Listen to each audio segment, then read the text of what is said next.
Hello hi. അപ്പോൾ എന്തൊക്കെയുണ്ട് വിശേഷം? എല്ലാവരും സുഖമല്ലേ? അപ്പോൾ അഡ്വാൻസ് ഹാപ്പി ഓണം എല്ലാവർക്കും. അപ്പോൾ അതാ നമ്മുടെ ഷോപ്പിൽ ഓണത്തിൻ്റെ ഡ്രസ്സുകൾ തയ്ക്കാൻ വന്ന് തുടങ്ങിയിട്ടുണ്ട്. അപ്പോൾ അതിൽ ഫസ്റ്റ് എന്താ നല്ലൊരു ഒരു റോസ് റോസ് സാറ്റിൻ സിൽക്കിലുള്ള എന്താണ് പട്ടുപാവാടയാണ്. ഇതിൽ നല്ലൊരു ചതുരക്കകത്ത് ബാക്കിലും ഫ്രണ്ടിലും ചതുരക്കകത്താണ്. പിന്നെ ബാക്കിലാണ് ബട്ടൺസ് കൊടുത്തിട്ടുള്ളത്. പിന്നെ ഇത് നമ്മളെ ക്രോസ് കട്ടിങ് ആണ് കേട്ടോ, ക്രോസ് കട്ടിങ് ആണ്. പിന്നെ ഇതിൻ്റെ സ്ലീവ് എന്ന് പറഞ്ഞിട്ടുണ്ടെങ്കിൽ നല്ലൊരു ഇപ്പോഴത്തെ ട്രെൻഡി ആയി നിൽക്കണ ഇവിടെ അങ്ങനെ ചെറുതായിട്ടുള്ള പൊന്തി നിൽക്കുന്ന ഐറ്റം സ്ലീവാണ് കണ്ടോ. പിന്നെ ഇതിൻ്റെ ലൈസ് എന്ന് പറഞ്ഞത് ബോർഡറും അത്യാവശ്യം വീതിയുള്ളതാണ്.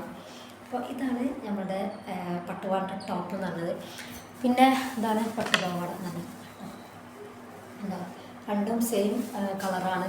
പിന്നെ ഇതിൻ്റെ ബോർഡർ നല്ലത് അത്യാവശ്യം വീതിയുണ്ട്. 2 ലെയറിലാണ് ബോർഡർ വന്നിട്ടുണ്ട്. പക്ഷെ നമ്മൾ കൈക്ക് ഒരൊറ്റ ലെയറേ കൊടുത്തിട്ടുള്ളൂ കേട്ടോ. അത്രയും വീതി വേണ്ട എന്ന് വിചാരിച്ചിട്ടാണ് കൈക്ക് ഒറ്റ ലെയർ കൊടുത്തിട്ടുള്ളത്. അപ്പോൾ ഇതാണ് ആദ്യത്തെ പട്ടുപാവാട എന്നുള്ളത്. നെക്സ്റ്റ് പട്ടുപാവാട എന്ന് പറഞ്ഞാൽ ഇതാണ് കേട്ടോ.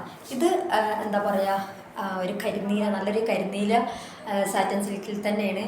പിന്നെ റൗണ്ട് നെക്കാണ് കേട്ടോ, ബാക്കിലും ഫ്രണ്ടിലും റൗണ്ട് നെക്കാണ്. പിന്നെ ഇത് കൊടുത്തിട്ടുണ്ട് കഴുത്തിന് ഇതാ നല്ലൊരു ബോർഡർ ലേസ് കൊടുത്തിട്ടുണ്ട്, നല്ല ബീഡ്സൊക്കെ ഉള്ള ലേസാണ്. പിന്നെ സ്ലീവ് എന്ന് പറഞ്ഞിട്ടുണ്ടെങ്കിൽ ഇത് കയ്യിലാണ് സ്ലീവ് വന്നിട്ടുള്ളത്. അതിൻ്റെ ബോർഡറിൽ ഇത് കണ്ടോ ഇങ്ങനെ ലേസ് കൊടുത്തിട്ടുണ്ട്. ഇത് അല്ല ലേസ് അല്ല, അത് ബീഡ്സാണ്, ബീഡ്സ് ഒട്ടിച്ചാണ് കേട്ടോ. പിന്നെ ബാക്കിലൊരു കെട്ടുണ്ട്. ഇത് അവർ ഇതുപോലെയാണ്, എന്താ പറയുക, ധാവണി പോലെ ചുറ്റാനാണ്. അപ്പോൾ അതിനാണ് ഇത് ബ്ലൗസാണ് കേട്ടോ തയ്പ്പിച്ചിരിക്കുന്നത്. പിന്നെ ഇതിലേക്കുള്ള പട്ടുപാവാട എന്ന് പറഞ്ഞാൽ ഇതാണ് കേട്ടോ. ഇതാണ് പട്ടുപാവാട റോസ്. ഇത് രണ്ടും അടുത്ത അങ്ങനെയാണ് വരുന്നത്. അങ്ങനെയാണ് ഇത് രണ്ടുമാണ്. ഇതാണ് അടുത്ത പട്ടുപാവാട, ഓണം സീരീസിലെ അടുത്ത പട്ടുപാവാട. അപ്പോൾ ഇതാ ഓണം സെറ്റിലെ അടുത്ത പട്ടുപാവാട ഉണ്ടത്. പട്ടുപാവാട ജമ്പറാണ്. ഉണ്ടാവും ഇത് നമ്മളുടെ ഒരു ആലില പോലത്തെ ഒരു കഴുത്താണ് വരുന്നത്. കറക്റ്റ് ആലിലല്ല. പിന്നെ ബാക്കിൽ എന്താണ് ചതുരാണ്. ബാക്ക് ഓപ്പൺ ആക്കിയിട്ടാണ് കൊടുക്കുന്നത്. പിന്നെ സ്ലീവ് എന്ന് പറഞ്ഞാൽ ചെറിയൊരു കുട്ടി സ്ലീവാണ് കൊടുത്തിട്ടുള്ളത്. ഇത് 2 സെറ്റ് ഉണ്ട്. 2 സെറ്റാണ് ഒരേപോലെ 2 സെറ്റ്. അപ്പോൾ ഇതിലത്തെ മിടി എന്ന് പറഞ്ഞത് ഇതാണ് കേട്ടോ. നല്ലൊരു ക്രീം കളറാണ്, നല്ല ഡാർക്ക് ക്രീമാണ്. പിന്നെ അതിൻ്റെ ടോപ്പിൻ്റെ പോർഷനായിട്ട് ഒരു 1.5 ഇഞ്ച് വീതിയിൽ, 1.5-2 ഇഞ്ച് വീതിയിൽ ബോർഡർ കൊടുത്തിട്ടുണ്ട്.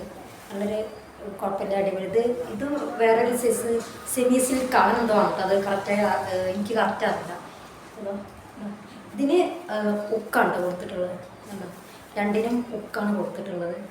അപ്പോൾ ഇതാണ് നമ്മളുടെ അടുത്ത ഓണം സീരീസിലെ അടുത്ത പട്ടുപാവാട കേട്ടോ. അപ്പോൾ അതാ അടുത്ത പട്ടുപാവാട കേട്ടത്. ഇത് ഒരു എന്താ പറയുക, കറക്റ്റ് എനിക്ക് കളർ അറിയില്ല, നമ്മൾ മണ്ണും കളർ ഞാനെന്തോ പറയുക അതിന്. അപ്പോൾ ഇതാണ് ടോപ്പ് വരുന്നത്, ക്രോപ്പ് ടോപ്പാണ്. പിന്നെ നല്ല ഡീപ്പ് നെക്കാണ് കേട്ടോ. നെക്ക് ബാക്കും ഫ്രണ്ടൊക്കെ അത്യാവശ്യം ഇറക്കത്തിലാണ്. പിന്നെ ബാക്കിലൊരു കെട്ടുണ്ട്. പിന്നെ സ്ലീവ് എന്ന് പറഞ്ഞാൽ നല്ല അത്യാവശ്യം വീതിയുള്ള ബോർഡറാണ് വന്നിട്ടുള്ളത്. പിന്നെ അതിൻ്റെ സ്കേർട്ട് എന്ന് പറഞ്ഞാൽ അതും സെയിം എന്താ പറയുക കളർ തന്നെയാണ് വന്നിട്ടുള്ളത്. ബോർഡർ കണ്ടാൽ നല്ല 3 ലെയറിലാണ് ബോർഡർ വരുന്നത്. കുഴപ്പമില്ല, അത്യാവശ്യം നല്ല ലെങ്ത്തൊക്കെ ഉള്ള ഒരാൾക്കാണ് കേട്ടോ. അപ്പോൾ പിന്നെന്താ, അപ്പോൾ ഇതൊക്കെയാണ് ഓണത്തിൻ്റെ പട്ടുപാവാട അടിക്കാൻ കിട്ടി.